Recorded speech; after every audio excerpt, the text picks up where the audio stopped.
दोस्तों, कटिहार विधानसभा को तीन तरफ से देख सकते हैं आप। पहला ये कि भाजपा का जो उम्मीदवार है, 4 बार का जो विधायक है, पूर्व डिप्टी सीएम तारकेश्वर प्रसाद जी को दोबारा टिकट दिया, 5वीं बार भाजपा दिया है। अब भाजपा का ही एमएलसी अशोक अग्रवाल जी का पुत्र सौरभ अग्रवाल, वो भी किससे टिकट लेता है? महागठबंधन से, वो भी वीआईपी पार्टी से। अब जिस माध्यम से लिया हो, बल का हो, धन का हो, या जिससे भी लिया हो, वो आप लोगों पे डिपेंड करता है कैसे लिया हो। और सब जानता ही है कि किस तरह से टिकट लिया है। अब यहां रही बात, और एक कैंडिडेट है जिसका राम प्रकाश महतो, जो पूर्व शिक्षा मंत्री है, वो भी 2 बार से विधायक रहा है 2005 से पहले। अब मेरा कहना यह है कि अशोक अग्रवाल जी, आप भाजपा समर्थक थे, 2002 से आप भाजपा समर्थक थे, आप उसी के इस पे आप एमएलसी भी बने हैं। कहने को आप निर्दलीय हैं, लेकिन आप तो काम पार्टी का ही करते थे, भाजपा का ही काम करते थे। क्योंकि भाजपा का जितना भी सभा कटिहार में हुआ है, चाहे रैली हो, छोटा मोटा इवेंट हो, कुछ भी हो, सारा का सारा फंडिंग अशोक अग्रवाल जी किया है। ये किसी से छिपा नहीं है। तारकेश्वर जी के बारे में आपको भली भांति पता है कि वो 1 रुपया खर्च करने वाला है नहीं, वो मक्खी चूस है, ये सभी को पता है।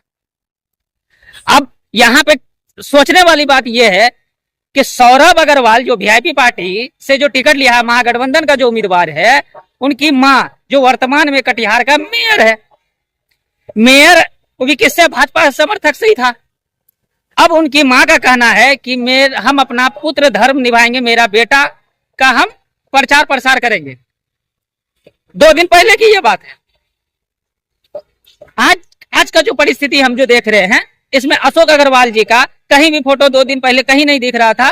और अशोक अग्रवाल जी का कहना था कि हम पार्टी में हैं और पार्टी नेतृत्व जो हमें जिम्मेदारी देगी हम उसे निभाएंगे।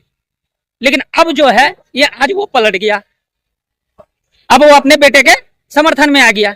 इससे पहले भी लोकसभा का चुनाव लड़ना चाहता अशोक अग्रवाल जी, आपको शायद याद होगा। उस समय निर्दलीय पूरे प्रचार हो रहा था, पूरे जिला में प्रचार हो रहा था। लेकिन अचानक क्या हुआ, किसका फोन आया, क्या आया, नहीं आया, और अचानक वो बोला हम चुनाव नहीं लड़ेंगे और एनडीए के प्रत्याशी का वो मदद करने लगा। क्या आपको लगता है कि अशोक अग्रवाल जी जीतने के बाद वो एनडीए ज्वाइन नहीं करेगा, वो वीआईपी में रहेगा? अगर 1% अगर मान लिया जाए, महागठबंधन का सरकार अगर नहीं बनती है, एनडीए का सरकार अगर बनता है, तो इस परिस्थिति में अशोक अग्रवाल जी क्या करेंगे? अपने बेटे को वो बोलेंगे कि बेटा तुम पद को रिजाइन करो, नहीं तो एनडीए में शामिल हो। क्या ये बात बोलेंगे, या वीआईपी पार्टी में ही उनका बेटा रहेगा? और ये अशोक अग्रवाल जी अब वो एनडीए ज्वाइन नहीं करेगा, भाजपा ज्वाइन नहीं करेगी, या उनकी मां अब ज्वाइन नहीं करेगा, सौरभ अग्रवाल की मां। अब यहां रही राम प्रकाश महतो की बात, तो भैया यहां 3 स्तरीय है।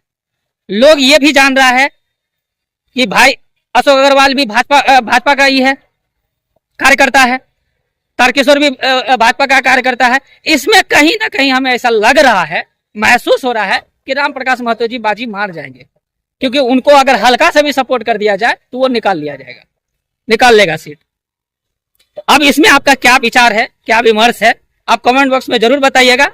आपका सुझाव हम लोगों के लिए बहुत ज्यादा जरूरी है, और इस वीडियो को ज्यादा शेयर कीजिएगा, क्योंकि कमेंट बॉक्स में आके सुझाव दें। धन्यवाद।